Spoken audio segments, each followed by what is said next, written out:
तुम्ही वर्षानुवर्ष आंदोलन मोर्चेत आलेले एक प्रकारे शिक्षक कम मोर्चेकरी झाले। एवढे वर्ष तुम्ही त्रास सहन केला, पण चारही टप्पे तुम्हाला देवेंद्रजींच्या नेतृत्वात मिळाले हे मान्य करावं लागेल। त्यामध्ये मागच्या 2 टप्प्यांमध्ये गिरीश भाऊंची भूमिका तुम्ही सगळ्यांनी पाहिली। आता बघा, एखाद 2 जण काही बोलणं, काहीतरी कोणाला काही बोलणं हा भाग सोडून द्या। काल परवापासून माझ्याकडे तो स्क्रीनशॉट आहे। गिरीश भाऊंचा रात्री 3:38 फोन होता, पुण्याहून मी निघतोय ते शिक्षकांचं। तुम्ही 3:38 तो फोन केला, मी काही उचलला नाही। सकाळी विचारलं म्हणजे शिक्षकांचं सकाळी। आज दादा भुसेजी तुमची वस्तुस्थिती सांगतो। एकनाथ शिंदे साहेब वरती बोलायला गेले, त्यांना निरोप पाठवला। तुमचे शिक्षक प्रतिनिधी मंत्रालयात काही लोक होती, जवळजवळ 3.5 तास देवेंद्रजींच्या कॅबिन मध्ये बसून दादाजी भुसे साहेब असतील, गिरीश भाऊ असतील, मंगेश चिवटे तुम्ही तिथे साक्षीदार होते, म्हात्रे साहेब तुम्ही तिथे होतात की बाबा एखादा निर्णय घ्यायचा असेल तर मुख्यमंत्र्यांच्या परवानगीशिवाय कुठलाही निर्णय कोणीही मंत्री असा डिक्लेअर करू शकत नाही। ती राज्यात तशी व्यवस्थाही नसते। आणि आज हे सगळं करत असताना ही जी मंडळी प्रयत्न करते, आता या प्रयत्नामागे अगोदरही लोक आमदार झालेत, मंत्री झालेत। तुमच्या हातात फक्त राजकारणासाठी येऊन फक्त भावनिक बोलणं वेगळं आहे, पण रिझल्ट ओरिएंटेड काही करायचं असेल तर निकाल लावणारी, निकाल देणारी माणसं असली पाहिजे। आज असं समजा की 70% वेळ आज मुख्यमंत्र्यांच्या कॅबिन मध्ये ह्याच विषयावर गिरीश भाऊंनी असतील, दादा भुसे साहेबांनी तिथं दिला। आणि या आंदोलनाचं फलित काय असेल तर तुमची एकंदरीत संख्या, तुमचे सगळे ज्यांनी म्हणजे जगदाळे सर असतील, त्यांची सगळी टीम असेल की बाबा ही लोक बसली आहे, शिक्षकांविषयी सगळ्यांना सहानुभूती बोलण्यातून नव्हे तर कृतीतून द्यावी लागेल। या आर्थिक वर्षाचं एकंदरीत फायनान्स सेक्रेटरी पासून सगळ्यांनीच सांगितलं की पुढच्याही वर्षी करायला अडचण येत आहे। मागच्या टप्प्यांचा इतिहास गिरीश भाऊंनी तुम्हाला सांगितला, पण शेवटी देवेंद्रजींनी सांगितलं की आपल्याला हा निर्णय घ्यावा लागेल आणि नवीन आर्थिक वर्षात 1 तारखेपासून पगार चालू होतील अशी व्यवस्था आपण लावू। आता हे सगळं झाल्यानंतर बघा, तुम्ही काही बोलले, आम्हाला कोणाला काही सांगितलं किंवा जगदाळे सरांना काही बोलले, शेवटी तुमच्यासाठी लढणाऱ्या माणसांना जर डिमॉरल करत असाल तर तुमच्यासाठी पुन्हा अजून कोणीतरी आलंही पाहिजे याची तुम्ही व्यवस्था लक्षात राहू द्या। म्हणजे आम्ही करतोय ते गिरीश भाऊ करत असतील किंवा मंत्री महोदय करत असतील, ही नैतिक आणि सामाजिक जबाबदारी जरी असली, परंतु या अगोदर ज्या पदावर बसलेली लोक होते त्यांनी ती जबाबदारी पार पाडली नाही, त्यांचं काही झालं नाही। तीच लोक आज तुमच्या बाजूला येऊन काहीतरी नोटंकी करतायत। हे राजकीय व्यासपीठ म्हणून नाही आलोय, शिक्षकांना न्याय दिला पाहिजे या भूमिकेतनं सगळी मंडळी, सगळी आमदार मंडळी आलेली आहेत।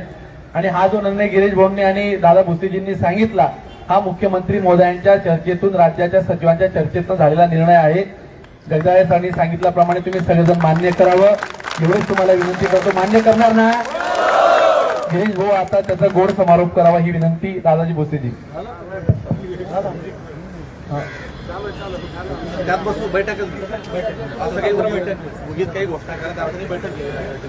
आपला सगळ्यात महत्वाचा विषय जो झाला तर बाकी विषयाचा जर तुम्ही सेक्रेटरी टेक्निकल गोष्टी आहेत त्या निश्चित होतील, पण मी तुम्हाला पुन्हा सांगतो की सरकार अतिशय संवेदनशील आहे। तुम्हाला हे लक्षात आलं असेल, पूर्वीच्या काळी 12-12, 14-14 वर्ष, 8-8 वर्ष, 10-10 वर्ष टप्पा झाला नाही, झाला का नाही झाला हे तुम्हालाही माहित आहे।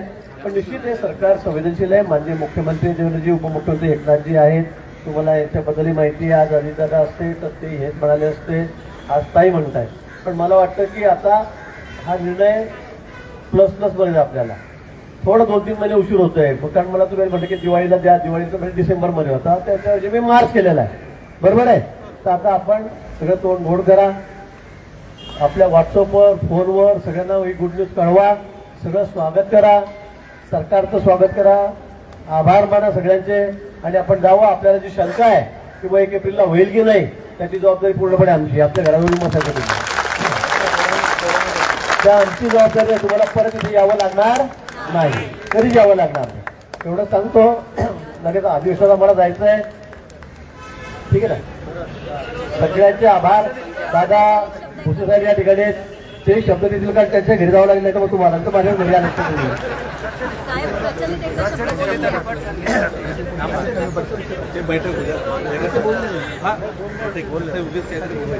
आदरणीय गिरीजी महाजन साहेब, सर्व सन्माननीय आमदार महोदय, या ठिकाणी सर्व उपस्थित शिक्षक बंधू आणि भगिनींनो,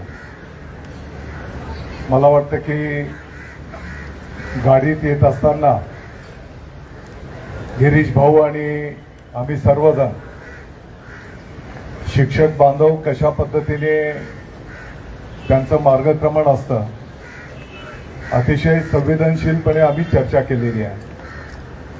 आणि म्हणून इथे येत असतानाच जर काही नुसतं थातूर मातूर बोलायचं राहिलं असतं तर काल परवाच बोललो असतो, परंतु आज माननीय मुख्यमंत्री महोदयांना विधानसभेच्या सभागृहामध्ये उत्तर सविस्तर द्यायचं असताना राज्याचं त्यांनी आपल्यासाठी जवळपास 20 मिनिट दिले आणि राज्याचे मुख्य वित्त सचिव असतील सर्वांशी सविस्तर चर्चा विनिमय करून हा निर्णय या ठिकाणी झालेला आहे. माननीय मुख्यमंत्री महोदय देवेंद्रजी फडणवीस साहेबांचं मला वाटतं की आपण सर्वांनी आभार मानले पाहिजेत. माननीय एकनाथजी शिंदे साहेबांचे आपण पाठीमागच्याही काळामध्ये जो काही एक टप्पा देण्यात आला होता, शिंदे साहेब तर देणारेच होते, आपल्या सगळ्यांना सगळ्या राज्याला माहिती आहे. आणि आदरणीय सुनीत्राताई पवार साहेबांचेही आपण आभार व्यक्त केले पाहिजे. आणि मला वाटतं की आपण विशेष आभार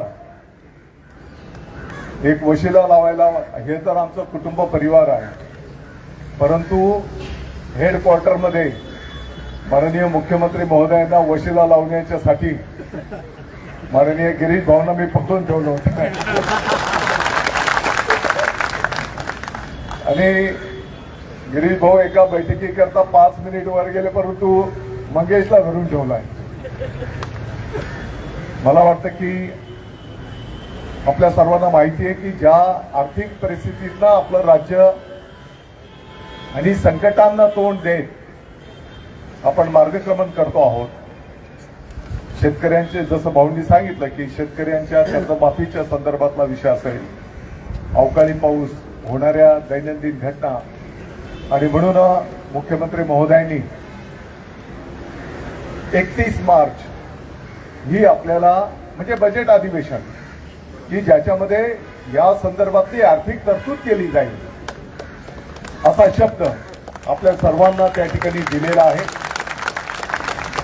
मी या महायुती सरकारचा आपल्या सर्वांच्या वतीने आभार व्यक्त करतो. त्याच्यासोबतच आपले जे काही मुद्दे आहेत, पटसंख्येचा त्रुटी पूर्तता, प्रचलित, तर मी आता नवीन शिकायला घेतलेलं आहे, तर या संदर्भामध्ये आपण येणाऱ्या 15 दिवसाच्या आत, महिन्याभरात आपण बैठक लावू. त्या बैठकीला कोणतेही प्रतिनिधी बोलू, शिक्षक आमदार महोदयांना शब्द दिलेलाच आहे बैठक लावण्याचा, आणि त्या बैठकीमध्ये या सर्व बाबी आपण तपासून घेऊ. आणि हे सर्व आमच्या कुटुंबाचे सदस्य आहेत. विद्यार्थी हे आमच्या कुटुंबाचं दैवत आहे आणि हे सर्व आमच्या कुटुंबाचे सदस्य आहेत. हे तर टप्पाचा निर्णय तर झालेलाच आहे, परंतु त्याच्या पलीकडे जाऊन हे जे आमच्या कुटुंबाचे सदस्य आहेत, पाठीमागच्याही काळातले काही निर्णय तुम्ही बघितले असतील आणि येणाऱ्याही काळातले निर्णय तुम्हाला पाहायला मिळतील की तुमची वेठ बिगारी, आपली जी काही एक दहशत असते, मग सेवानिवृत्त होताना पण मला काही त्रास होईल का, ही सर्व दहशत मोडून काढण्याचं काम शिक्षण विभाग करेल. आणि ते कृतीमधून तुम्हाला दिसेल. मला वाटतं की वेळेचं भान आपण ठेवूया. परत एकदा मी आपल्या सर्वांचे या ठिकाणी आभार व्यक्त करतो. आणि सर्वांना जाता जाता विनंती करेन, मला माहिती आहे की हा क्षण काही फार उपदेश करण्याचा आपण पटसंख्या वगैरे बोलले, परंतु आजही आमच्या अनेक शिक्षक बंधू भगिनी आहेत की त्यांच्या शाळेमध्ये प्रवेशाच्यासाठी आम्हाला विनंती करावी लागते. त्यांच्या शाळेचा तेवढा पट पण नाही, तुकडी वाढवावी लागते, असे पण आहे. आणि एकीकडे आपल्यावर, आपल्या या कुटुंबावर टीका होते, मराठी शाळा बंद पडतायत, पटसंख्या घटते आहे. हे एक आपल्या सर्वांच्या समोर आव्हान आहे. आणि म्हणून मला माहिती आहे रिकाम्या पोटाने या गोष्टींना आपल्याला सामोरं जाता येणार नाही, याही गोष्टीची जाणीव आहे. आणि म्हणून येणाऱ्या काळामध्ये आपले जे जे काही प्रश्न असतील ते सोडवण्याचं काम आपला विभाग त्या ठिकाणी करेल. आणि जेव्हा जेव्हा गरज पडली शिक्षण विभागाला तर संकट मोचनाला पुढे करून म्हणजे आर्थिक बाबींशी संबंधित जो विषय असेल, बाकी आमच्या या कुटुंबाला त्रास देणारे जे आहेत त्यांचा बंदोबस्त करायला विभाग सक्षम आहे, ते बरोबर करू आपण. परंतु जिथे जिथे आम्हाला आवश्यकता पडेल तर निश्चितपणे माननीय गिरीश भाऊ आपल्या सोबत असतील हा विश्वास व्यक्त करतो. परत एकदा आपल्या सर्वांचे मी आभार व्यक्त करतो. जय हिंद, जय महाराष्ट्र. धन्यवाद साहेब.